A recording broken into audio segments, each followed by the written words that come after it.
Vanessa Angel bersyukur tahun ini mampu berkurban sapi. Istri Bibi Ardiansyah itu kemudian teringat masa sulitnya setahun lalu. Suasana berkurban di Hari Raya Idul Adha hingga kini masih terasa. Artis berusia 29 tahun itu bersyukur tahun ini bisa ikut berkurban.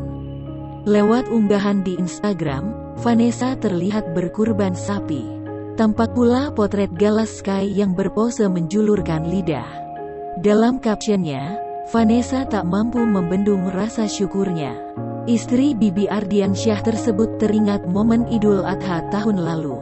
Kala itu Vanessa dan Bibi belum bisa berkurban karena kesulitan ekonomi. Mereka bahkan masih menyicil saat membeli kambing untuk acara akikah Gala. Ia mengingatkan bahwa roda kehidupan akan selalu berputar. Bibi pun yakin kesulitan tak akan bertahan lama jika terus berusaha.